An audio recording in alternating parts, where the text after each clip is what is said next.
¿Qué tal? Buenas tardes, buenas noches, buenos días. Vamos a dar inicio a la clase de India, Movimiento de Independencia Indio. Y en esta clase vamos a ir desde la rebelión de los cipayos, ¿sí? Como bien se acuerdan ustedes, en 1857, que ya fue tema del video anterior, grabado por Gabriela y por el compañero Tomás, hasta la clase de Independencia India, que llega hasta 1957. 47, perdón, 1947, 48. Es el momento de la independencia tanto de la India como de Pakistán y la partición, por tanto, de lo que era el dominio colonial británico.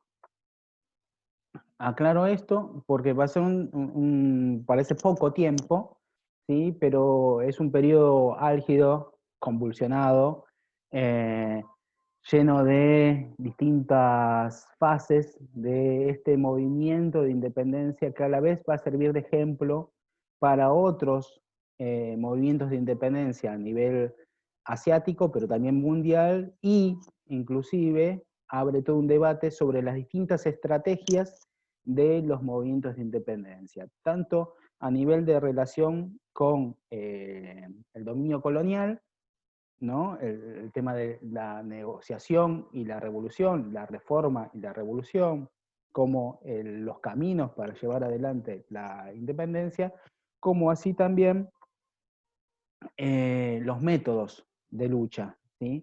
Y donde vamos a ver el ejemplo, claramente el ejemplo, que hoy inclusive está en boga entre distintas corrientes, hasta corrientes antagónicas en la política y en el pensamiento del accionar político, que es el método, famoso método inaugurado por Gandhi, o llevado a la fama por Gandhi, aunque él no es propiamente el que hace una doctrina de eso, pero sí es el alma mater del movimiento de la no violencia. Y vamos a aclarar qué significa eso específicamente para Gandhi. Pero bueno, retomemos. Vamos a los inicios, y estos inicios nos llevan a un debate sobre lo que ya se expuso, que es la rebelión de los cipayos. Retomamos, la rebelión de los cipayos se da inicio en mayo de 1857 y logra ser controlada un año después, aproximadamente en junio de 1858, y en ese transcurso de ese tiempo, de ese movimiento, se logra ocupar Delhi y hasta instaurar en Delhi un gobierno propio, y logra extenderse como reguero de pólvora y prender, por tanto, como la pólvora en llamas, toda la llanura del Ganges y gran parte de la India. Pero retomamos desde aquí por qué, ¿sí? Si dentro de la historiografía inglesa, dentro de la historia colonial, dentro de la historiografía oficial, y como muchas veces es llamado, se lo menciona como tan solo como un motín. Por el contrario, y es por eso que lo retomamos, ¿sí? Y ahí está puesto como han hecho los compañeros, para los nacionalismos siempre existe un momento, ¿sí?, de fundacional, el mito fundacional, la hora cero, ¿sí? Y ese es justamente el tema de este video, el nacionalismo, y acá encuentran su leitmotiv de hora cero, el punto de arranque del sentido de la nación. Y es así como se rememora dentro de la historiografía nacionalista india, que tiene gran importancia para la formación del indio contemporáneo, ¿sí? Es justamente llamarlo como la gran revolución nacional. Ahora bien, ¿qué fue eso? ¿Sí? Si como vimos, en primer lugar, tanto los sucesos históricos, no solo fue un fracaso eh, por la brutal represión que llevó adelante el Imperio Británico, que implicó inclusive el uso de otros nativos, no hindúes y no musulmanes, reclutados en los márgenes poblacionales, y ahí vienen los famosos, y para nosotros mal rememorados, los famosos burkas, ¿no? Que actuaron como parte de la guerra de Malvinas en las tropas británicas, pero también otros, como son los seguidores del culto guerrero Sikh. De ellos se van a tomar las tropas británicas, fíjense, de otros cipayos para luchar contra sus primeros cipayos. También fracasó, producto del caos social, los saqueos también que llevaban adelante las revueltas indígenas, y que provocaron muchas veces la fragmentación y la división política y también la claudicación de los príncipes. Pero sobre todo, el objetivo de la rebelión no fue construir un futuro, sino volver a un pasado glorioso. Y esto lo debemos relacionar con el texto que vimos ya de Bianco y presentaron las compañeras en su debido momento en la clase sobre nacionalismo, cuando Bianco nos decía y nos hace la distinción entre los patriotas y el movimiento nacional, ¿no? Los movimientos nacionalistas. Los patriotas son los movimientos dirigidos por las antiguas clases dirigentes, nos decía Bianco, los aristócratas, con apoyo de la población, obviamente, como llegó a tener esta gran rebelión, pero que son una reacción instintiva a la dominación extranjera con el objetivo de conservar su autoridad y su prestigio. Estas distan mucho de tener justamente un carácter nacional y no pueden ser consideradas como un movimiento en el conjunto del territorio, dijimos, y acá lo vemos en la imagen, ¿no? Que no alcanzó el conjunto de la totalidad del territorio del subcontinente indio y de los dominios británicos, y a la vez cada grupo operó, ¿sí? Actuó en su dimensión propiamente de dominio, o sea, a escala regional. Y por eso la facilidad con que actuó el ejército británico para ir apagando foco por foco de incendio, ¿no? Una cosa es actuar a nivel territorial de las dimensiones y el nivel de población de toda India, y otra cosa es poder superar justamente a ejércitos o motines o rebeliones de carácter local. Y esto implica lo local que no había una perspectiva de conjunto y por tanto no había una perspectiva nacional. De ahí que la discusión es que ni fue un motín ni fue una gran revolución nacional, ¿sí? Fue la rebelión de los cipayos que, como decimos con Bianco, tuvo este carácter de tratar de restituir las autoridades que habían sacado los británicos y construir no una nueva India, sino la que ya había. Y por esa falta de perspectiva también encontramos la razón de su fracaso. Sin embargo, uno de los resultados de la rebelión de los cipayos es la conformación del RAJ, como bien decía Gabriela en su clase. Y el Estado británico va a controlar desde ahora directamente todo el subcontinente. En 1877, la reina Victoria fue proclamada emperatriz de la India y pasó a ser la posesión más importante del imperio por la cantidad de recursos, por la cantidad de personal, etcétera, lo que ya vimos en esa clase. Y en este nuevo contexto es donde sí ahora va a surgir un movimiento nacional indio. Decimos movimiento nacional que se va a desarrollar en el tiempo junto con otros movimientos, rebeliones y confrontaciones contra el gobierno colonial, como pueden ser las que ya mencionamos en el video anterior. El movimiento contra la reforma yatria, por ejemplo, la guerra de los faquires, por ejemplo, pero también los movimientos tribales de zonas montañosas en Rumpa y en Bihar, el resurgir periódico de la agitación mapalí en Malabar. Todo esto tenía como predominantemente un tono religioso, ¿sí? Y por otro lado, tenemos otro tipo de movimientos, que son los movimientos propiamente protagonizados por el campesinado, movimientos agrarios organizados por campesinos medios o acomodados en contra de los terratenientes que dominan en esas regiones, en contra de las confiscaciones fiscales, en contra del pago de impuestos, en contra inclusive de los prestamistas, ¿sí? De los comerciantes. Disturbios, por ejemplo, del Añil, que va a azotar el disturbio de Decán entre 1859 al 62, nuevamente en 1875, el movimiento anti-Samidar en Bengala en 1873, y así podemos nombrar muchos más que periódicamente van a surgir a lo largo y ancho de toda la India, pero también otra característica, como la anterior, no están coordinados, no tienen una perspectiva.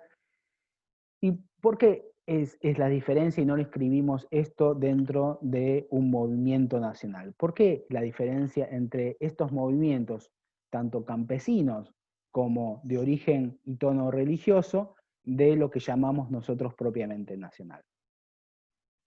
Por lo que podemos recuperar justamente aquí las clases que ya dieron las compañeras alrededor del texto de Charteje y de Anderson, ¿no? Estos movimientos campesinos o los de tonos religiosos no poseen la imaginación. ¿Recuerdan justamente el texto de Anderson? ¿Cómo se llama? La comunidad imaginada, ¿no? O sea, no construyen un imaginario, ¿sí?, nacional. Surgen en el interior, desde el espíritu, como plantea Charteje, de esta comunidad nacional. Esta es la tarea de construir un ideario nacional va a estar a cargo no de los campesinos, no de movimientos de tono religioso, sino de la élite india, ¿sí?, que va a surgir en el dominio colonial británico. Usando acá un término ruso, inteligencia, ¿sí?, que nos habla de justamente las capas cultas, las capas formadas, las capas que tienen educación y a la vez poder adquisitivo, para decirlo en términos de Bourdieu, capital cultural, ¿sí?, que a partir de 1860, en el marco de una multitud de clubes, de asociaciones, comenzará a conformar un nuevo tipo moderno, ¿sí?, que dialoga con las concepciones europeas, adopta las concepciones europeas para construir este ideario que está manejando justamente el nacionalismo, conceptos de raíces europeas como vimos con Chakrabarty, reforma, derechos, representación, autonomía, hasta llegar a la triada que vamos a mencionar varias veces en el transcurso de la clase, que es autodeterminación, ciudadanía y nación. ¿Qué precedentes tuvo el movimiento nacionalista indio? Por un lado tenemos una serie de reformadores sociales que enfrentaron al cuestionamiento hecho por la modernidad occidental, ¿no? El avance de la colonización desde Occidente, ¿sí?, a India llevó a que tanto los términos como colonización y modernidad vengan de la mano y pongan en cuestión las tradiciones, ¿no? Y la búsqueda de estos pensadores, como también lo vamos a ver más adelante en el mundo árabe o inclusive en Japón o en China, es tratar de dar respuesta a ese desafío occidental, rescatando la cultura, ¿sí?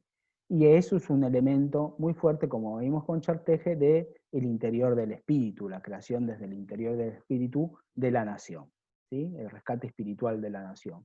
Un ejemplo puede ser el trabajo realizado por Nayananda Sarasvati, que fue fundamental para crear el orgullo y patriotismo entre los indios comunes, ¿no?, con su prédica, o Raja Raman Mohan Roy, fue otro de los pioneros en las reformas sociales en la India. Fíjense esto, espíritu y reforma social.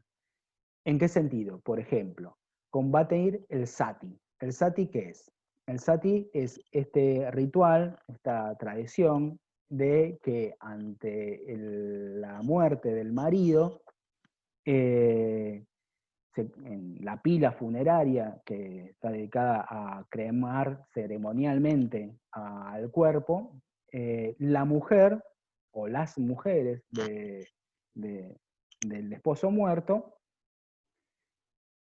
tengan que lanzarse a la pira funeraria y suicidarse, inmolarse justamente junto con su marido recientemente fallecido. Obviamente que esto no lo hacían muchas veces a voluntad, sino que eran obligadas. Bueno, esta práctica, sati, que va a ser demonizada como parte de el atraso cultural, y que sí, que es terrible, ¿no? Pero esta práctica absolutamente patriarcal, propio de la cultura india, no importada, pero desde Occidente y desde los ingleses era, obviamente, para ellos significaba una demostración del atraso, de la ignorancia, del analfabetismo. Bueno, para estos reformadores también la criticaban, ¿sí? Pero para superarla desde dentro de la propia cultura india, ¿sí? Tomaban las críticas occidentales, las hacían propias y querían rescatar, bueno, diciendo, bueno, esto no es toda la cultura india, sino es una parte a ser reformada. Podemos seguir con los individuos, ¿no? Como Swami Vivekananda, o uno que tal vez que conozcamos más, Ramakrishna Paransanda, o Siridi Aurobondi, Bankim Charteji, Sir Sheikh Amin Kanan, o el más conocido entre estos, que es Rabindranath Tagore, ¿sí? Todos ellos practican el proselitismo nacionalista a favor del rejuvenecimiento de las instituciones políticas, ¿no? La necesidad del renacer, ¿no? De rejuvenecer todas las instituciones políticas y culturales de la India. Estos líderes van a lograr inculcar el orgullo en los indios, demandando libertades políticas y sociales. Fueron en realidad quienes encendieron la llama de la pasión por la educación y los logros a través de diferentes actividades, así como justamente enlazar educación e independencia. Decía, tal vez el más conocido entre ellos, más cercano a nosotros, tal vez porque estuvo en la Argentina, visitando a su amiga Victoria Ocampo, es Tagore, ¿sí? Rabindranath Tagore, quien fue un poeta, pero también un poeta filósofo, político, artista, dramaturgo, músico, novelista, autor de canciones y también conocido porque fue el primer premio Nobel no europeo, no occidental, el primer premio Nobel asiático de literatura en 1913. ¿Por qué es importante? Por ejemplo, una de sus canciones, Mi Bengala Dorada, se va a convertir en el himno nacional de los bengalíes, ¿sí? Y que va a ser escrita justamente durante las protestas de la partición de Bengala de 1905, cuestión que ya hablaremos porque es trascendental en la historia del movimiento nacionalista. También uno de sus poemas será elegido como nada más ni nada menos como himno nacional indio, el Jana Gama Mana, espíritu de todo el pueblo, que lo pueden encontrar en YouTube, interpretado de diferentes formas y con diferentes músicas, ¿sí?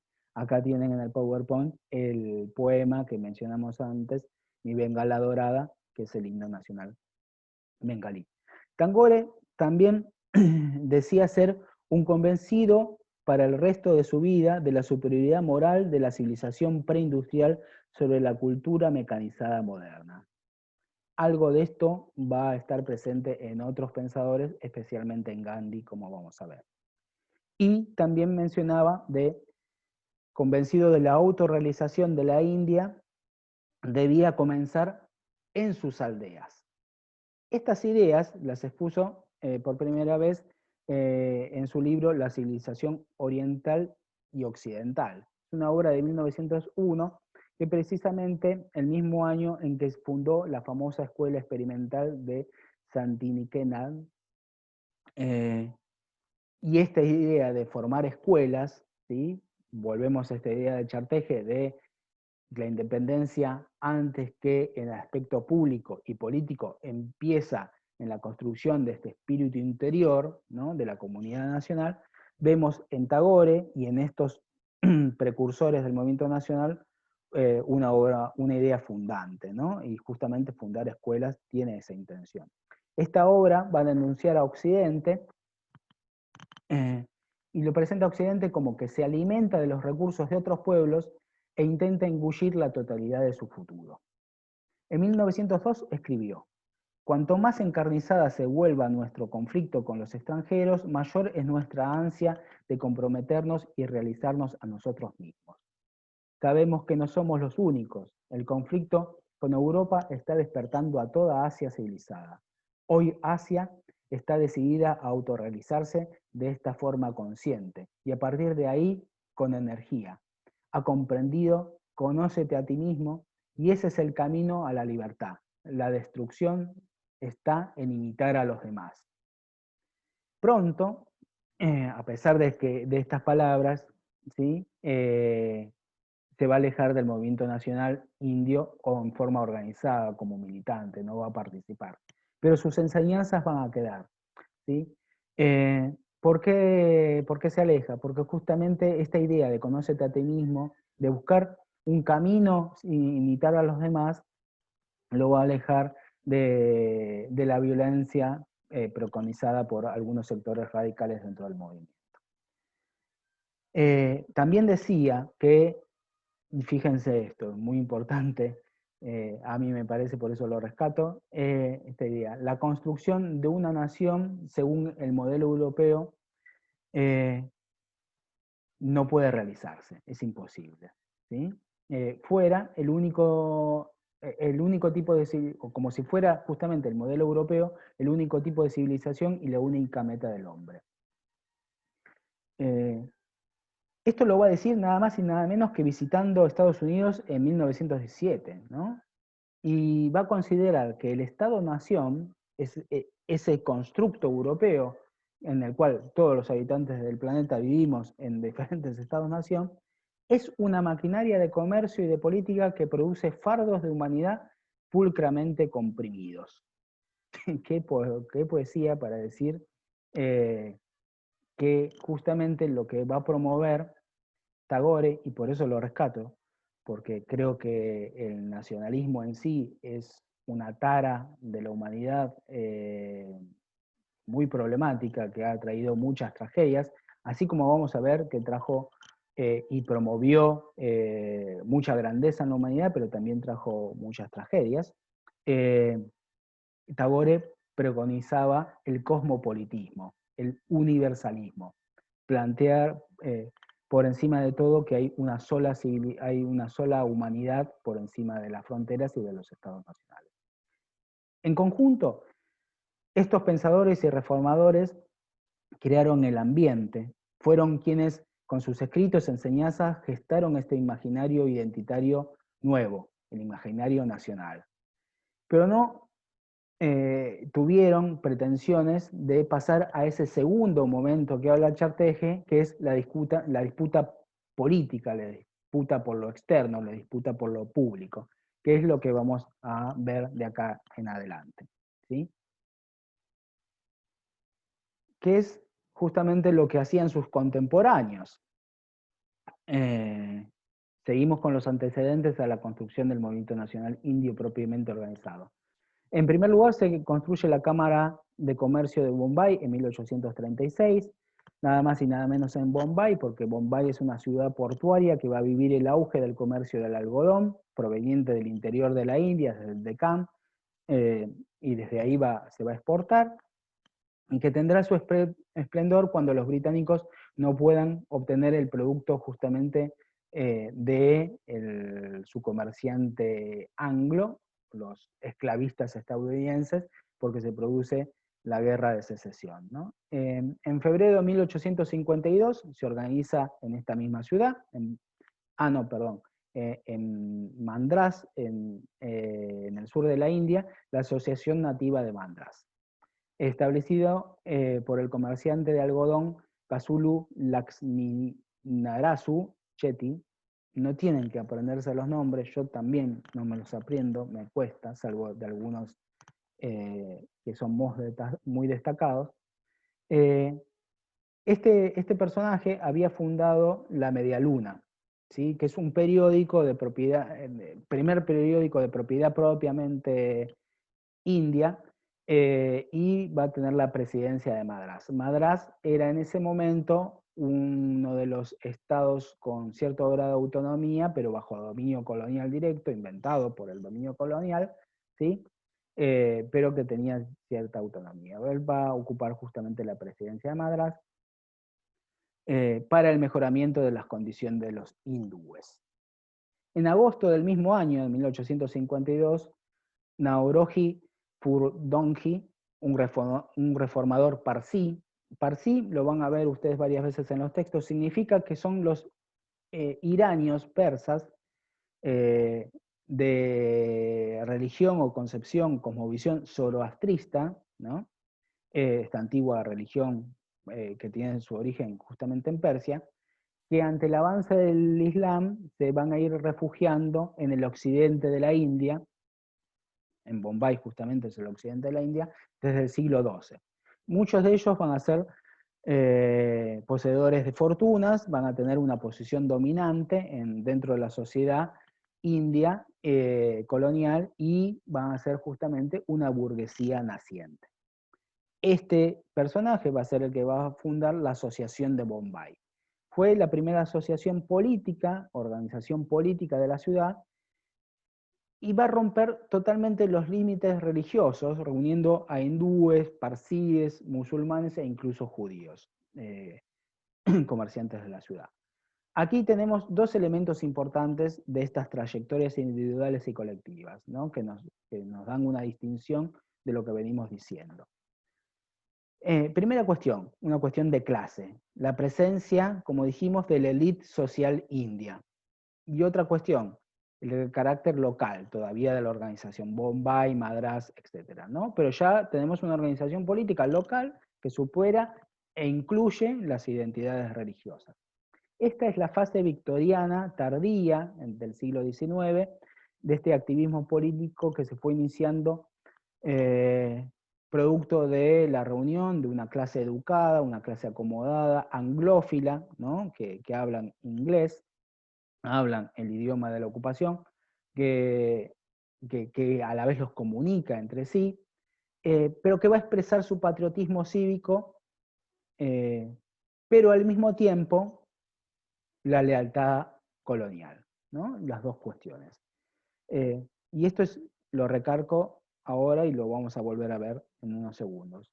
Va a expresar el patriotismo cívico, pero al mismo tiempo la lealtad colonial. Estas organizaciones tenían diferentes propósitos, pero el principal era ¿qué? ¿En qué se expresaba el patriotismo cívico? En ventilar las quejas, ahora sí, en forma pública, hacia los británicos y lograr concesiones de ellos. En 1885 se reúnen 77 delegados indios, solo entre ellos había 2 musulmanes, ¿sí? La mayoría eran hindúes, y esto lo recalco porque ya nos da una perspectiva de una de las problemáticas centrales que vamos a ver durante este video.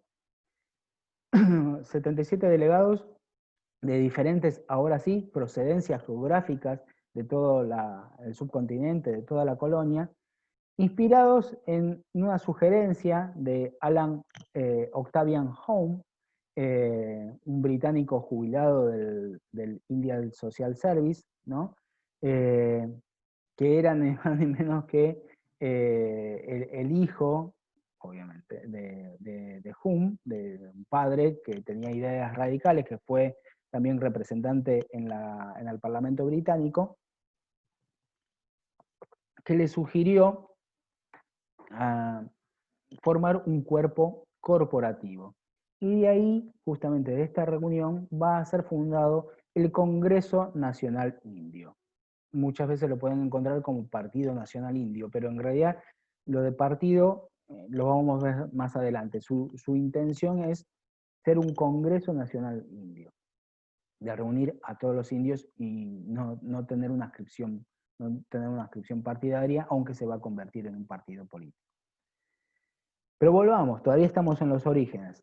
Dijimos, todos ellos, estos 77 delegados, pertenecían principalmente a los miembros de castas superiores, eran en su mayoría hombres educados, hombres todos, educados en Occidente, profesionales, abogados, periodistas, profesores, y habían adquirido experiencia política a nivel regional, justamente en estas asociaciones que dijimos antes que se venían formando, donde habían ocupado inclusive diferentes posiciones como consejos provinciales, universidades o comisiones especiales. ¿Sí? Podemos afirmar, siguiendo a Bow, que el primer momento de este naciente nacionalismo es en realidad un epifenómeno, es un subproducto, sin él no se hubiera producido, del sistema educativo colonial británico que se implementó a cargo de Thomas Macaulay, eh, obligada todavía en tiempos de la Compañía de las Indias Orientales, obligada por la corona que le impone en 1833, crear instituciones educativas en sus dominios. ¿Sí? Antes de la independencia, para tener un dato del nivel de educación que tenía la sociedad india en su conjunto, muy tardíamente, en 1947, cuando se da la independencia, el 90% de los indios eran analfabetos. En 1914, solo medio millón sobre 300 millones de indios podía entender inglés. Los universitarios de Bengala, la región más culta del país, eran tan solo el 0,2% de Bengala. Pero a pesar de esto, a pesar de ser una ultra minoría, los que conforman desde sus inicios el movimiento nacional indio, que van a ser la dirigencia de este movimiento, logran tener una influencia muy importante. Volvamos. ¿Cuál era la tarea encomendada por la corona a Macaulay y cómo la toma este? La tarea educativa fue parte del proyecto colonial en sí. Partiendo del rechazo absoluto de que los indios tuvieran, antes de la llegada de los británicos, algún logro cultural en su historia, propio de la pedantería orientalista, ¿no? Algo que ya vimos, y algo que continúa inclusive hoy, ¿no? Porque, por ejemplo, el profesor Kapil Kapoor de la Universidad de Nehru afirma en un congreso educativo reciente, el año pasado, ¿no? Que la India de hoy ha tendido a marginar el aprendizaje heredado, producto justamente de tener una educación general en idioma inglés. Fíjense, todavía la pervivencia del idioma inglés, del idioma colonial. Y de esta forma se desarraigó a los académicos de los modos tradicionales de pensamiento de la India, induciendo en ellos un espíritu de autodenigración. Justamente, lo que continúa hoy es en realidad el proyecto primordial de Macaulay en sus orígenes cuando empieza a construir los primeros institutos educativos en la India. No se trataba de educar, sino de aculturizar, o sea, recibir otra cultura externa y tomarla como propia, provocando el rechazo de la cultura anterior, ¿no? Y rechazándola como inferior, como inclusive como no parte de una cultura. El objetivo tampoco es educar a toda la sociedad, como vimos es algo que no se llegó en absoluto, sino a una élite que sirviera fielmente a los intereses británicos. En el texto de Bow podemos encontrar esta famosa cita. En la actualidad debemos hacer todo lo posible para formar una clase que pueda ser intérprete entre nosotros y los millones a quienes gobernamos. Una clase de personas, indios en sangre y color, pero ingleses en gusto, opiniones, moral e intelecto. A esa clase podemos dejarle que refine los dialectos vernáculos del país, que enriquezca esos dialectos con términos científicos tomados de la nomenclatura occidental y que lo haga gradualmente vehículos adecuados para transmitir conocimientos a la gran masa de la población. ¿Sí? Acá, ¿qué tenemos en esta cita? Está para desgranarla completamente, ¿no? Justamente es la construcción de colaboradores, esto que vimos con Robinson, es la construcción de vehículos de una élite para ser los transmisores de una cultura, en realidad de una forma de pensarse a sí mismos los indios como inferiores, ¿no? Porque se ubica la cultura occidental como superior, hacia la gran masa de la población. Esta es la creación de lo que vamos a conocer en otros lugares de Asia, como el síndrome Pinkerton. O sea, Pinkerton es un personaje de la ópera muy conocida de Madame Butterfly, ¿no? Y que a la vez tiene a protagonista a un hombre occidental y una mujer japonesa. ¿Qué significa este síndrome Pinkerton? Es la tendencia de algunos asiáticos a considerar a los caucásicos como superiores o más deseables, cumpliendo la función de colaborador justamente que plantea Robinson. En la construcción de un relato que sea interiorizado por los propios indios, que justifique su dominación, los indios desean ser gobernados, esa es la idea, ¿no? Ahí, por ejemplo, en la página 60 de Bow tienen otra fuente que lo representa muy bien. Esta idea de los indios desean ser gobernados. ¿Por qué? Porque se presentaba justamente al gobernante británico como una fuerza del bien, proveedor de felicidad, proveedor de desarrollo, que tuvieron a la vez, y lograron, convencer a la élite de India en este discurso que plantea Chakrabarti, que como leímos lo llamaba la sala de espera de la civilización, ¿no? Eso de que espérame ahí un poquito a ser llamado, o sea, que deben esperar que nosotros, los europeos, te enseñemos qué es el desarrollo, qué es la libertad, antes de que puedas dar vos mismo tus propios pasos, ¿no? Y te lleva como con andador, como si fueras un bebé de la civilización, ¿no? O sea, todavía no estás capacitado para dar tus propios pasos sin la mano, o mejor dicho, la correa de Occidente.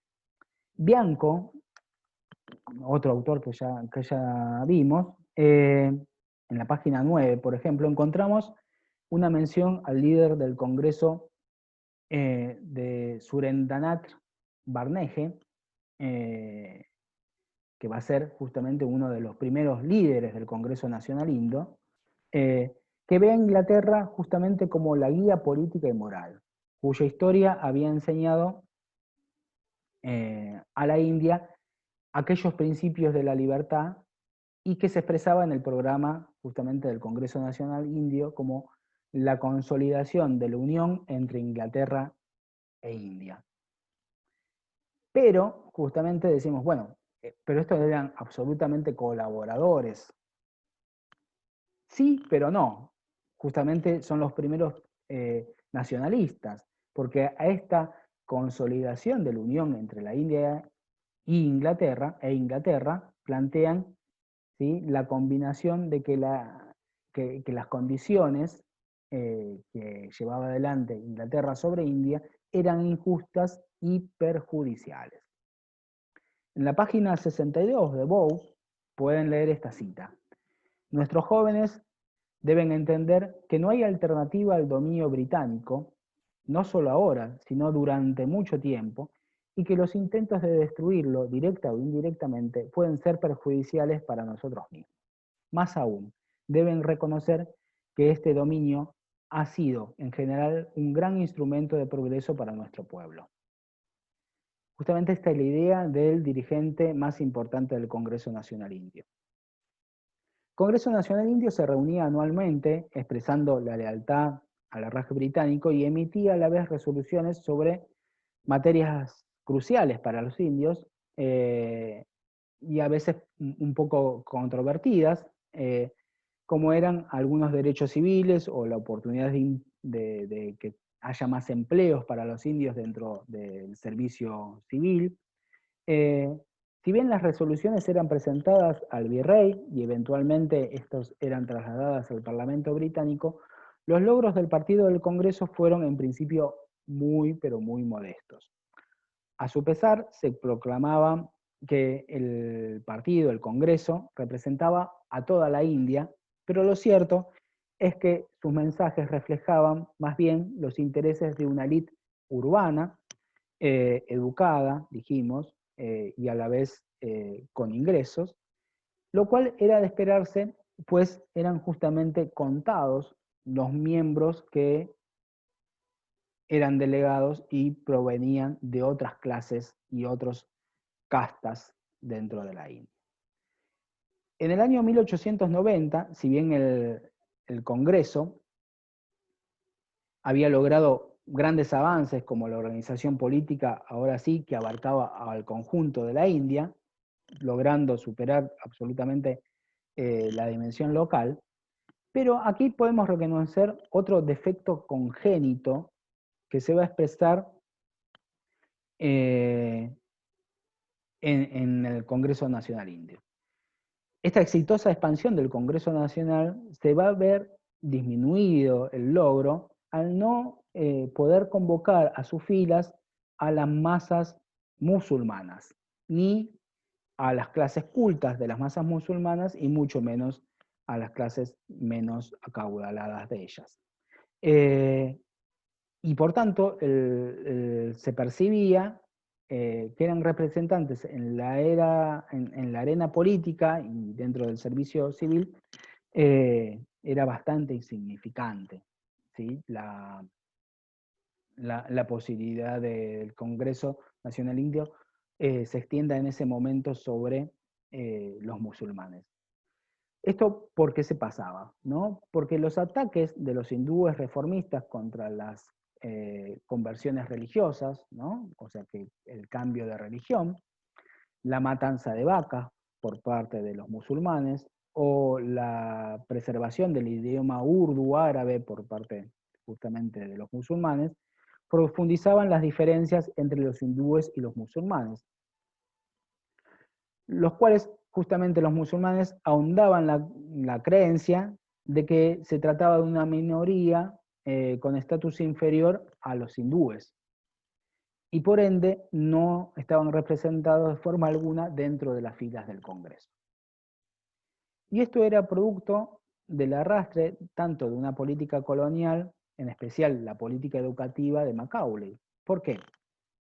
Ahí vamos a otro texto de la bibliografía. Como afirma Chamberlain, el efecto que va a tener la política educativa de Macaulay, y luego va a continuar durante el arrastre británico, los primeros afectados van a ser los musulmanes. ¿Por qué? Porque estos tenían sus propias instituciones educativas, las madrazas, bajo el periodo mongol, ¿sí? Estas lograron tener a su guarda al conjunto de la población musulmana, no solo a la élite musulmana, ¿no? La gobernante, los mogoles, para que se estudiaba en la madraza, se estudiaba el Corán, ¿no? Pero no se estudiaba solo el Corán. Para entender el Corán dentro de la concepción árabe, se estudiaban diferentes ciencias, ¿no? Desde de la astronomía, pasando por las matemáticas, obviamente con la literatura, la historia, etcétera, etcétera. Eran universidades, ¿no? Las primeras universidades en el mundo, con ese concepto de universidad, se fundaron en el mundo árabe musulmán. Bueno, esto es una herencia de ellos. Ahora bien, con el dominio colonial británico, estas madrazas caen por fuera, ¿sí?, del alcance de los británicos, y al perder el dominio de los mogoles, pierden también su financiamiento, su alcance, etcétera, etcétera. La educación secular que van a imponer los británicos va a contramarcha de la educación de los musulmanes, y justamente en esta educación, estas instituciones seculares británicas van a ser punto de atracción principalmente para los hindúes, no para los musulmanes, que los hindúes van a aceptar con entusiasmo y a la vez esta educación británica le va a permitir a los hindúes alcanzar cargos en el servicio colonial británico, ¿no? Y acá vemos esta relación de intereses contrapuestos que se entiende y a la vez va a ir creciendo entre las dos corrientes religiosas. Al principio, a la vez, el Congreso Nacional Indio no tenía una ideología bien definida. Así tampoco tenía muchos recursos. Funcionaba más bien como una sociedad de debate, ¿no?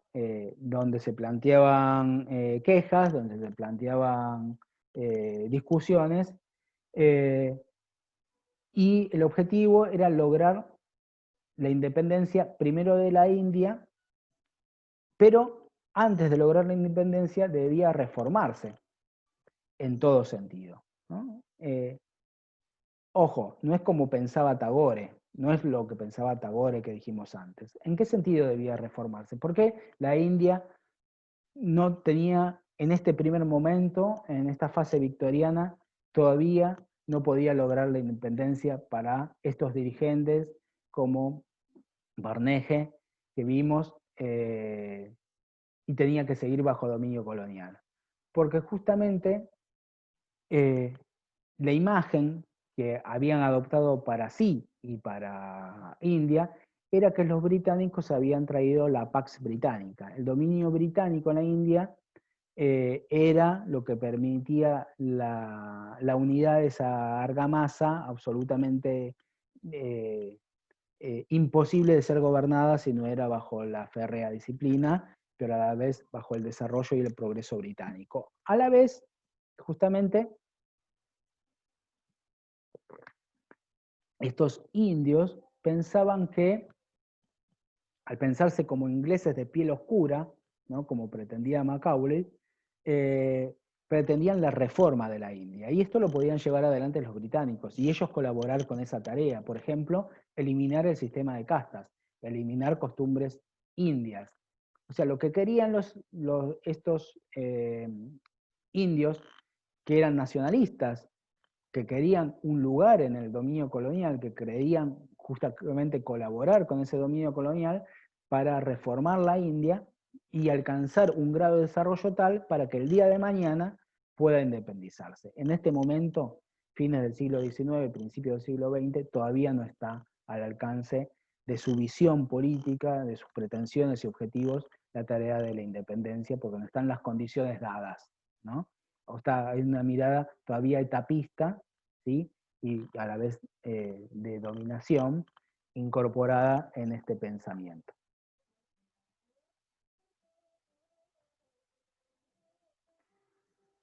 Pero recordando justamente lo dicho en otras clases, ¿no? Para relacionado con esto, como mencionamos, la idea de mímesis y de hibridación de Homi Bhabha. Cuando decíamos mímesis, es imposible que se produce, o sea, la mímesis es la idea de imitación, ¿no? De mimetizarse, pero a la vez la imposibilidad de mimetizarse, la imposibilidad de, porque vos no vas a poder ser nunca un occidental, siempre vas a ser un piel oscura, se produce la posibilidad de la hibridación, ¿no? Los británicos, al potenciar la educación en la India, al enseñar su historia, también, y esto nosotros estudiantes de historia lo sabemos bien, ponían al alcance de su comprensión que las cosas cambian. Y a veces cambian en sentido revolucionario. O sea, al enseñar historia inglesa, enseñaban también la lección sobre la Revolución Gloriosa inglesa, sobre Cromwell, sobre el levantamiento del Parlamento contra el rey, estudiaban la Revolución estadounidense, la Constitución estadounidense, la Revolución francesa, el periodo jacobino, a Napoleón, la Constitución de las Naciones, y a la vez, en su contexto, ¿sí? De fines del siglo XIX, era muy reciente todavía las revoluciones populares y nacionalistas de Europa, la Revolución de 1848, por ejemplo, o las noticias que llegaban propiamente de los dominios de Gran Bretaña, como era la lucha de independencia irlandesa, ¿no? Y esto se va a enseñar particularmente en este colegio, el colegio de Elphinstone, que se va a convertir en el semillero de los nacionalistas. Era como un gigantesco, por no desmerecer, Nacional Buenos Aires, en cierta forma, porque de él van a surgir grandes nombres de la India de ayer e inclusive de hoy, ¿no? De ahí va a surgir, por mencionar algunos, que vamos a trabajar, a Gokhale, ¿sí? Que lo vimos en la anterior diapositiva, ¿sí? Un muy importante dirigente indio liberal, ¿sí? Pero que va a ser maestro de Gandhi. Ambedkar, ¿sí? Que ya lo mencionamos, o lo mencionó Leo en el video que subió al grupo de Facebook trabajando el texto sobre Ambedkar. Dagasa Desai, el secretario personal de Gandhi. Iskandar Mirza, el primer presidente de Pakistán, inclusive, o sea, musulmanes también estudiaron en este colegio. Y hoy sigue siendo un gran semillero de humanistas postcoloniales, por ejemplo, el mismo Homi Bhabha o Anjurai Padrai van a estudiar en este colegio, ¿no? Obviamente también grandes empresarios de la India y hasta actores de Bollywood. Como afirma Chamberlain, las ideas nacionalistas del italiano Mazzini, aquel que había propuesto una joven Europa, que había tenido el lema de a todo pueblo le corresponde una nación, ¿no? Va a inspirar a esta élite urbana educada en el pensamiento occidental, ¿no? Es el famoso tiro por la culata que puede pasar también, ¿no? Pensando en la concepción de una India unida, y ese término, una India unida independiente, era algo totalmente nuevo. No estaba en los precursores que habíamos dicho de los movimientos campesinos o movimientos religiosos. Y a la vez era algo nuevo. ¿Por qué? Porque India no estuvo unida, sino es remontándose al siglo III antes de nuestra era, con Asoka, aquel que promueve justamente el budismo, ¿sí? Que va a constituirse esta idea de una India unida, independiente, la construcción de un Estado nacional, bajo las condiciones de dominación británica. Es solo bajo el Imperio Británico que puede surgir esta idea. ¿Por qué? Porque esto es posible porque los ingleses van a formar las condiciones materiales, no solo ideales, no solo la educación. Lo material es muy importante para que pueda surgir esta idea. Por ejemplo, el ferrocarril. ¿Cómo llegan los delegados de la India a Bombay? ¿Sí? Los delegados que van a formar en 1885 el Congreso, a través de los trenes que ponen los británicos, con inversiones coloniales, imperialismo, para sacar productos, todo lo que quieras, pero a la vez que conectan el conjunto de la India. ¿Sí? El sistema postal, otro elemento importante, las cartas, la comunicación, construir una comunicación, y un elemento formal absolutamente importante, que es la necesidad de una lengua comunicacional, una lengua franca, que permita justamente unir a las 200 lenguas que tienen los distintos pueblos del subcontinente indio, que si fuera así estaría totalmente fragmentado sin una lengua franca, que va a ser la lengua del colonizador, el inglés, como mencionaba antes, ¿no? Que es algo que todavía hoy perdura. Entonces, Chamberlain, el autor, también señala que el Congreso Nacional Indio, desde sus inicios, exigió ser el interlocutor de las autoridades británicas como representante de toda la India. Y esa petición tenía a la vez un defecto. En el Congreso, como dijimos, no era una asamblea elegida, no era un parlamento representativo electoralmente. Aunque pretendía oficiar como tal, todavía se trataba de algo parcial, que representaba todavía un sector de clase, un sector religioso, y a la vez una idea política, y en este sentido era más parecido a un partido político que a una Cámara de Representantes o un Parlamento.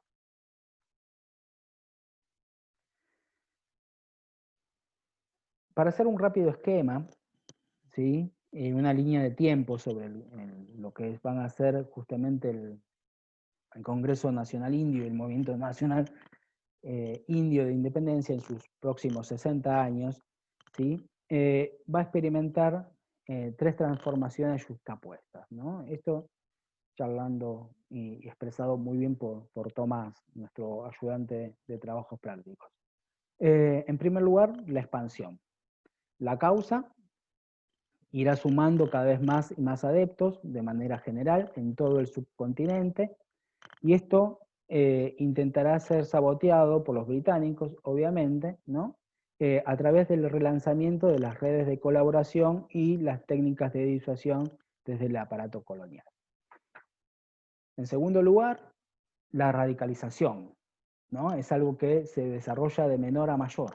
Las demandas irán creciendo hacia el poder colonial, ¿no? Recién decíamos que la demanda de independencia era algo que no se veía en ese momento, sino la posibilidad de compartir esferas de gobierno. Bueno, la demanda justamente de autonomía hasta independencia va a ser algo que va a ir creciendo en forma ascendente. Y esto será fomentado para contrarrestar esta idea, esta radicalización. Los británicos van a ir justamente aplicando la persecución, la represión, y a la vez tender a romper el movimiento y alentar justamente los sectores más radicales dentro del movimiento para que no haya un movimiento unido de conjunto. Y a la vez, de esta forma, permitir desacreditarlo. En tercer lugar, y esto ya lo señalamos, como una limitación desde el nacimiento del movimiento, la tendencia es a la fragmentación. El movimiento de independencia india, a la fragmentación en ese sentido, no solo político, sino el problema de la gran diversidad de la India, los clivajes que va a tener todo el subcontinente, y principalmente los clivajes no solo de lengua, sino centralmente religiosos, ¿no? Y esto fue también fogoneado por los británicos como la famosa política de comunalismo, ¿sí? Que es fomentar la segmentación identitaria, fomentar la segmentación religiosa, buscando justamente posicionarse ellos como el árbitro imparcial y que gracias a él las diferentes tendencias religiosas pueden convivir en la India y si no, se matarían entre sí, ¿no? Obviamente esto es una actitud absolutamente paternalista, propio de la visión orientalista y el ejercicio del poder orientalista. Otra dificultad que va a tener el Congreso Nacional Indio es que los ingleses no requerían de su colaboración, ¿sí? O sea, ellos querían colaborar, exigían puestos en el dominio colonial, pero los ingleses a esto le ponían límites. No se les brindaba los puestos en la administración pretendidos, y esto ¿a quién afectaba principalmente? Afectaba el ascenso social de una masa de jóvenes de sectores medios, salidos de estos centros educativos que acabamos de describir, y esto va a ir alentando el surgimiento de una nueva generación de dirigentes dentro del Congreso Nacional Indio, una nueva clase de dirigentes dispuestos a emprender un camino de agitación política nacionalista, ahora sí, más radical, ¿sí?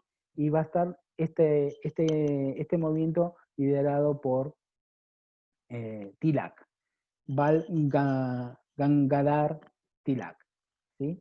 Que va a enfrentar las posiciones de Gokhale y el padre de lo que va a ser el presidente, el primer presidente y primer ministro de la India y figura relevante de la independencia india, Nehru, que tenían posiciones más gradualistas y, como describimos antes, liberales, ¿sí?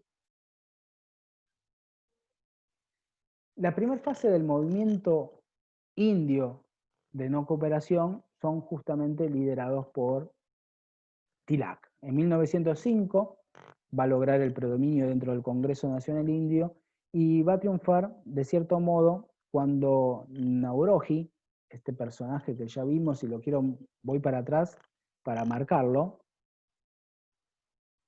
que va a ser quien logre Dadabhai Nauroji, que va a ser justamente el primer asiático que tenga representación en el Parlamento británico. Que para estar en el Parlamento británico no podés ser muy radical, muy de extrema izquierda o de muy a favor de la independencia. Sin embargo, Tilak logra el predominio porque justamente Nauroji, que lo trajeron desde Gran Bretaña para oponérselo, para colocarlo y tratar de que el Congreso Nacional Indio todavía tenga posiciones más moderadas, va a decir que el único y principal remedio es el Swaraj. ¿Qué significa Swaraj? Significa autonomía. Y el autogobierno reside en nuestra esperanza, fuerza y grandeza, va a decir este personaje. Y esto va a construir el lema del Congreso, que en este momento va a ser: de la autonomía evolucionará en independencia. Es justamente lo que pretende Tilak y toda esta nueva dirigencia, ¿sí? Que es el primer dirigente que logra que el Congreso Nacional Indio proclame la idea de autogobierno. Y a la vez, Tilak va a denunciar al gobierno colonial como extranjero, o sea, no va a pedir la colaboración, y va a ser denunciarlo como aquel que arruinó el país basado en un dominio, en hacernos creer que su fuerza es nuestra debilidad.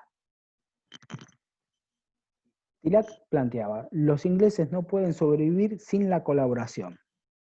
Y por tanto, fíjense, el punto, el nudo de ataque de Tilak va a ser en esto que vimos tan importante para el imperialismo, que es la colaboración. Lo que él va a proponer como método político de acción va a ser el boicot, ¿sí? ¿Qué significa el boicot? Es alentar a no dar sangre, o sea, no ser parte de las filas de los cipayos, pero tampoco ser parte del gobierno británico, ni dar dinero, ¿sí? O sea, no pagar los impuestos. Fíjense, qué revolucionario puede ser. En nuestra Argentina que discute, ¿no? Que subir, que congelar las tarifas está mal. Bueno, Tilak planteaba justamente que no hay que pagar los impuestos, ¿no? Ni tampoco participar en la administración de justicia, etc. Hasta que los indios planteaban, debemos tener nuestros propios tribunales. O sea, la clave es construir una esfera pública totalmente alternativa a la esfera pública británica. La clave va a ser romper el mecanismo de la colaboración. Y el boicot incluye justamente a todos los productos extranjeros. También el boicot social, ¿no? De no usar los productos provenientes del extranjero.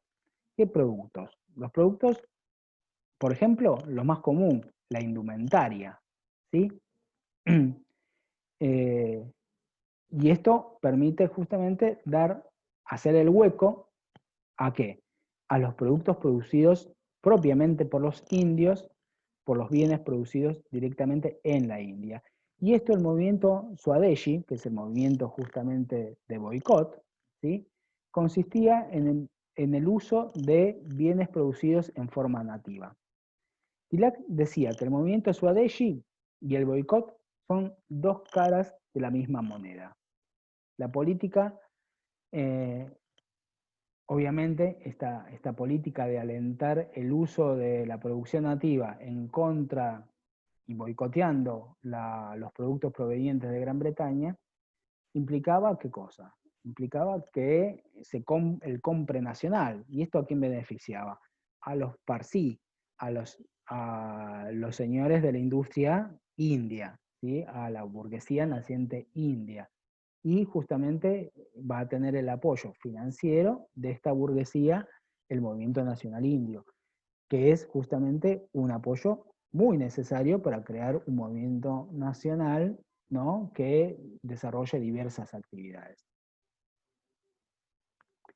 Acá lo que tenemos en la... Bueno, esto lo vamos a explicar más adelante. A pesar de esto, de tener el apoyo de la burguesía, los moderados del Congreso lo van a acusar a Tilac de extremista.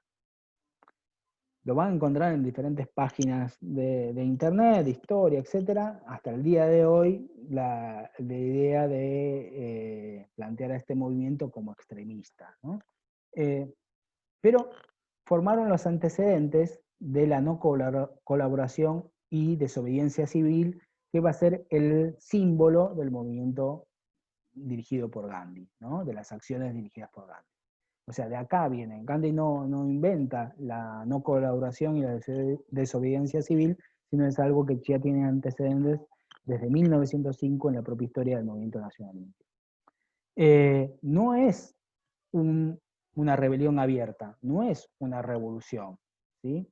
Pero a la vez, justamente por no serlo, es difícil de contrarrestar por la política colonial, ¿sí?, que tiene en la represión su arma predilecta, ¿no?, y más fácil. Por otra parte, tanto Bow como Chamberlain nos señalan que Tilac, a la vez, y esto es lo complejo, ¿no?, que puede ser tan revolucionario, tan radical en sus posiciones, a la vez, la búsqueda de la defensa de lo nacional toma esa defensa un carácter que a la vez es retrógrado. ¿Qué quiero decir? Tilac a la vez defendía las tradiciones, ¿no?, hindúes. ¿Qué serían las tradiciones hindúes? El sistema de casta, por ejemplo, el matrimonio infantil, las vacas, y cifraba su idea en la reeducación, igual que Tagore, el renacimiento hindú, ¿sí? Hindú. Resalto esta cuestión. Movimiento nacional hindú. Con vistas más al pasado, a la idea de alcanzar una edad de oro perdida, una edad, por tanto, mítica, ¿sí?, anterior a la llegada de los británicos, incluso anterior a la conquista mongola islámica. Y esto nos lleva a lo que nos hablaba Edward Said y Panecker cuando vimos orientalismo, que hicimos una mención a la idea de occidentosis. ¿Qué significa occidentosis? Rechazar lo occidental, en este caso lo británico, rechazando todo lo occidental, es rechazar también todo lo moderno. Implica rechazar también la idea de libertad, la idea de secularidad, la idea de igualdad, la idea de matrimonio por amor y no arreglado, implica, ¿no?, toda una serie de esta modernidad ambigua o combinada, de elementos negativos, pero a la vez de elementos positivos, porque la modernidad es un producto humano y un producto de muchas de las revoluciones, por ejemplo. Por ejemplo, ¿no?, en esta cuestión de rechazar todo lo que viene de Occidente, también rechazaba, por ejemplo, la vacunación de la viruela, ¿sí? Algo también que en nuestra realidad contemporánea podemos ver qué retrógrado y cómo no se ha superado algunas cosas, ¿no? ¿Por qué rechazaba justamente la vacunación de la viruela? Porque era un ataque a la tradición hindú, ¿sí? Y Tilac va a movilizar muchas veces a los indios apelando más a su identidad no nacional, sino su identidad explícitamente religiosa, hindú. Que se va a mostrar, por ejemplo, en los festivales anuales públicos que hacían en honor a Ganapati, Ganesha, ¿no?, que la hija de Vishnu, el dios hindú con cabeza de elefante, que se inauguran en esta época al oeste de la India. Y este es el problema más complejo, que no es radicales versus moderados, extremistas versus moderados, sino el problema más complejo que va a implicar para todo Occidente, para toda Asia, para todo movimiento de independencia, para todo movimiento nacional, para todo movimiento que quiera rechazar el colonialismo, implica necesariamente una discusión entre tradición y modernidad, ¿sí? Y a la vez de cómo crear un movimiento único, unido, esta idea potente que nos señala Anderson, que para crear ese imaginario de comunidad, ¿sí? Implica que todos, aunque no nos conozcamos, nos reconocemos como argentinos, desde Jujuy hasta La Quiaca, no conozco a un jujeño, no conozco a una persona que vive en Tierra del Fuego, pero igual los creo que somos parte de una misma comunidad. Bueno, esta idea, ¿no?, de unidad que supere a la vez los problemas interreligiosos, los problemas de lenguas, etcétera, ¿no? Que es tan importante para que para lograr justamente alcanzar con esta unidad el apoyo de las masas, que todavía no estaban imbuidas de los conceptos modernos y de origen europeo, que muy bien nos señalaba el texto de Chakrabarty, que eran los que dominaban entre la élite que dirigía el Congreso Nacional Indio. Las masas tenían otra percepción todavía, que eso también está presente en el texto de Charteji, cuando hablamos de agencia, ¿no? ¿Cómo sobrepasar este límite de pertenecer y quedarse tan solo en un discurso que llega a las clases medias, pero no permea, no atrae a los sectores populares, va a ser justamente el gran problema del movimiento nacional indio en este momento, ya dirigido ahora por los sectores más independentistas, ¿no? Y eso va a traer aparejado, por ejemplo, qué hacer con los intocables, qué hacer con los parias, los Dalit, que se quejaban de no tener representatividad dentro del Congreso Nacional Indio.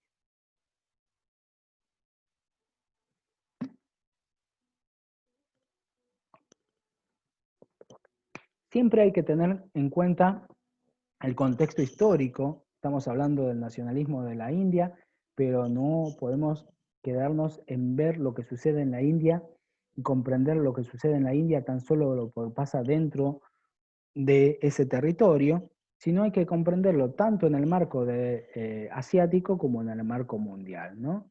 Donde se inscriben los procesos particulares, los procesos en este caso nacionales. En este momento, 1905, es la victoria japonesa sobre Rusia, ¿sí?, que va a causar un gigantesco impacto en los pueblos de toda Asia y sobre todo aquellos que ya viven el despertar nacional. Como vamos a ver en la clase específicamente sobre Japón, este pequeño reino oriental del sol naciente va a responder, como decía antes, al desafío occidental, al desafío de la modernidad, combinando modernización con tradición, de forma totalmente particular, con lo que se conoce como la revolución Meiji o la restauración Meiji, ¿sí? Es este proceso donde se va a vivir una rápida modernización, ¿sí?, en sentido occidental, con características propiamente japonesas, que va a traer aparejado una expansión industrial y la necesidad de Japón de concebir que necesita un espacio de desarrollo, y ese espacio de desarrollo lo concibe en forma imperialista, tan propio como la occidentalización lo demuestra, ¿no?, que Occidente es imperialismo y por tanto ascribir a la modernidad es ascribir al imperialismo, y Japón se presenta y asume el desafío de construir un imperio, y esto lo hace conquistando Corea, conquistando el intento de conquistar Manchuria, y esto lo lleva en un enfrentamiento con el tradicional y el gran imperio ruso, nada más ni nada menos, el imperio que había logrado rechazar a Napoleón había sido parte de la construcción del mapa nuevo de Europa, del Congreso de Viena, de la Santa Alianza, pensaba el Imperio Ruso que dominaba desde Polonia hasta Siberia, el gigantesco Imperio Ruso, que por una nación pequeñísima, nueva, insignificante, es derrotado, ¿sí? Es vapuleado. Y esto mostraba el camino que debían seguir los pueblos asiáticos. Tagore, nada más ni nada menos, ¿no? Va a escribir esta poesía que vemos acá al costado, ¿sí? Que va a expresar justamente la influencia y la idea de ser Japón el camino a seguir por parte de los asiáticos, de los pueblos asiáticos, ¿no? No es solo un homenaje, sino y una referencia de que el budismo salió de India, ¿no? Y llegó a Japón y ahora nos vuelve como ejemplo, sino es una demostración y una afrenta a que los orientales no tenemos que salir de la sala de espera para pasar directamente a la construcción de nuestro destino nacional, plantean los nacionalistas.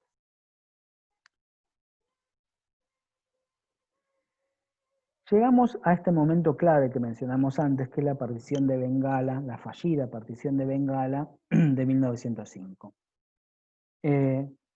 Las transformaciones que habíamos mencionado, expansión, radicalización, fragmentación, ¿sí? Que van a vivir durante 60 años el movimiento nacional indio, las podemos vivir y podemos ver que tienen un punto de inicio con claridad en este episodio de 1905.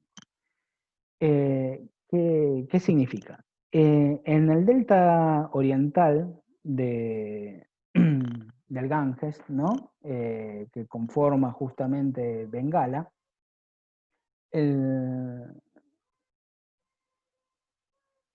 Raj, ¿no? A la vez es una parte densamente poblada, muy rica, dijimos a la vez culturalmente muy importante, de mucho desarrollo cultural, y es en ese sentido que el movimiento de independencia indio gozaba en esa región de amplia influencia, ¿sí?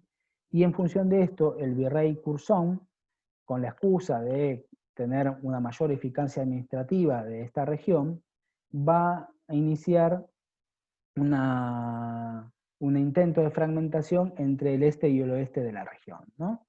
Que en realidad no es más ni nada menos que la consabida política del divide y reinarás, ¿sí? Va a trazar justamente la partición de Bengala, enajenando a la vez lugares sagrados del hinduismo, y esto va a ser lo que va a enardecer a las masas hindúes de la región. Frente a esto, frente a la partición, el Congreso Nacional Indio va a disponer un boicot general a los productos británicos, ¿sí? Lo que dijimos antes del movimiento iniciado por Tilak, y el cual va a tener un impresionante éxito, ¿no? Principalmente los tejidos, ¿no? Los cuales eran quemados en pilas públicas, ¿no? En plazas. Todas las personas llevaban sus ropas compradas en Occidente, pero no solo eso, no se va a quedar ahí, también van a entrar a los almacenes de alcohol y los van a quemar, todo lo que provenía de Occidente, ¿sí? Y de Gran Bretaña va a ser quemado en este levantamiento, que va a estar amparado en la campaña de no colaboración, ¿sí? El grito de guerra de este movimiento va a ser el lema Vandem Mataram, yo te amo madre, que invoca a la diosa hindú madre universal, Kali, que a la vez tiene su avatar, Durga. Acá vemos a Durga, que es nada más ni nada menos que la diosa destructora de la maldad y los demonios y la santa patrona de Bengala. ¿Sí?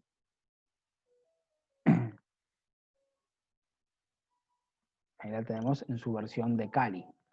Esta es Durga y esta es Kali.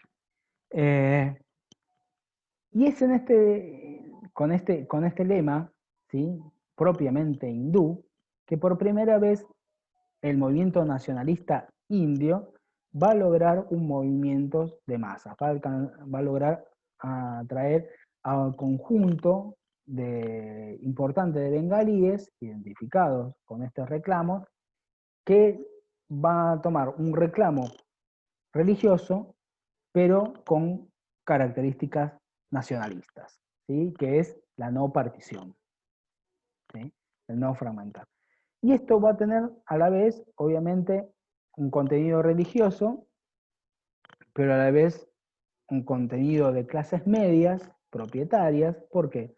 Porque lo que corría peligro con la partición era que los propietarios hindúes, que tienen campesinos arrendatarios mayoritariamente musulmanes, iban a quedar de un lado y de otro, iba a quedar fragmentado.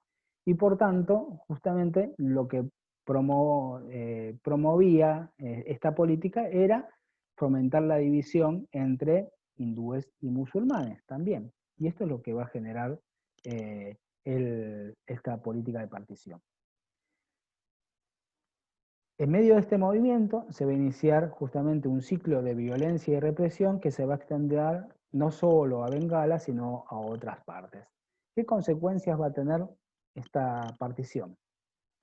Por un lado, dijimos que era fallida.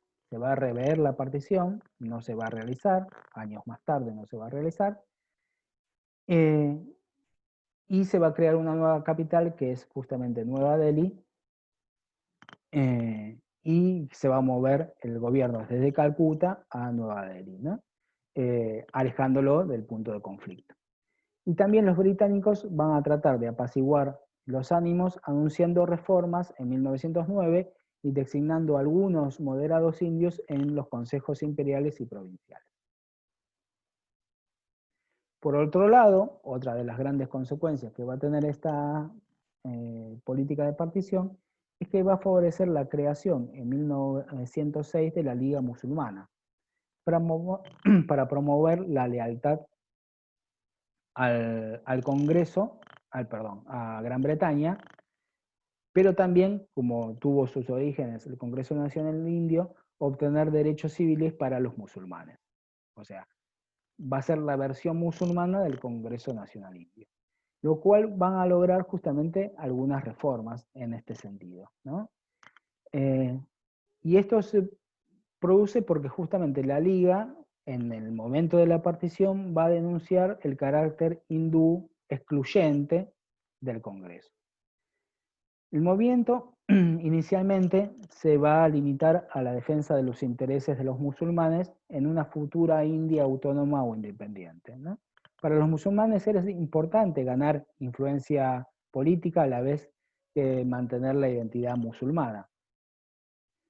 El objetivo requería, obviamente, una respuesta acorde a las circunstancias, y esto lo va a expresar muy bien su dirigente principal, Muhammad Ali Jinnah, que estudió leyes en Inglaterra, igual como lo va a hacer Gandhi, y va a comenzar su carrera política no en la Liga Musulmana, sino anteriormente en las filas del Congreso. No olvidemos que el Congreso Nacional Indio estuvo integrado ya desde sus inicios, pero en una ínfima minoría, también por musulmanes, ¿sí? Y Jinnah va a ser uno de ellos. En 1913 recién se va a unir a la Liga Musulmana y va a continuar siendo miembro del partido hasta bien adelante. Durante este periodo fue conocido como el líder moderado del partido y a la vez un líder a favor de la unidad entre hindúes y musulmanes, ¿no? Y va a tener a su interlocutor en el Congreso Nacional Indio a Gokhale, también de tendencia moderada. El periodo de unidad entre la Liga y, y el Congreso Nacional Indio va a ser bastante amplio, ¿sí? No va a ser un enfrentamiento directo entre uno y otros, pero sí van a ser dos interlocutores distintos que justamente el poder colonial va a tratar de enfrentar y fomentar los intereses particulares de cada uno de estos sectores religiosos, ¿sí? Comprendidos como sectores religiosos. ¿Qué es la política del comunalismo? ¿Qué significa esto? El aliento a concepciones nacionales que se distingan entre sí por su carácter identitario religioso, para ubicarse, como dijimos, el poder inglés como árbitro imparcial entre ellos. El próximo momento del nacionalismo llega con la Primera Guerra Mundial, que estalla en diciembre de 1914 en Europa. Pero ¿en qué implica a los indios? Justamente los británicos van a disponer de un menguado ejército terrestre, no así de una amplia flota, ¿no?, que le permite dominar los mares, y por esto va a ser tan importante las tropas indias, ¿no? 1.000.000 de indios son enviados al frente, 80.000 de ellos van a morir en la guerra, y es justamente que por eso la propaganda de bien hecho India, ¿no?, se los recuerda como una gran contribución. En la Primera Guerra, Gran Bretaña va a salir extenuada, ¿no? Eso hay que remarcarlo. Acá los autores no lo resaltan tanto y por esto es importante decirlo. Antes de 1914, antes de la Primera Guerra Mundial, los imperios coloniales eran absolutamente de fácil dominio, no solo para Inglaterra, para Francia, para Alemania, ¿sí? Eran de fácil dominio. Las insurrecciones que se producían en ellos eran más o menos fácilmente aplastadas. Los anticolonialistas, autonomistas o nacionalistas, estaban bastante divididos entre sí y a la vez eran minorías educadas, occidentalizadas, o grupos que enarbolaban la defensa de la tradición o demás. Pero luego de la Primera Guerra Mundial, India, pero a la vez el conjunto de los imperios coloniales, tendrán cada vez más y más problemas para poder mantenerse, ¿sí? Esto es producto tanto de la debilidad de los imperios coloniales europeos, o sea, es el momento de la entreguerra donde se va a vivir la debacle de Gran Bretaña y de Francia como dominio occidental, ¿sí? Es el momento del desafío alemán y la no toma de posesión de su lugar en el mundo por parte de Estados Unidos, pero a la vez es que justamente estos dominios, los colonialistas fueron conscientes que luego de la Primera Guerra Mundial van a tener que ir dando concesiones de autonomía cada vez más grandes y en forma gradual, justamente lo que van a tratar de hacer, y tratar de alcanzar un entendimiento, en este caso, con la élite india. El fin del dominio es tan solo una cuestión de tiempo, ¿sí? India, a la vez que era el corazón del imperio británico, de lo que pasaba ahí, iba a depender del futuro de todo el imperio británico, ¿sí? Por eso iba a ser tan importante cómo los británicos van a manejar de aquí en más, después de la guerra, ¿sí?, el creciente fervor nacionalista. Y es porque justamente iba a faltar la confianza para mantener el dominio, que eso es lo que va a llevar al fin del dominio en 1947.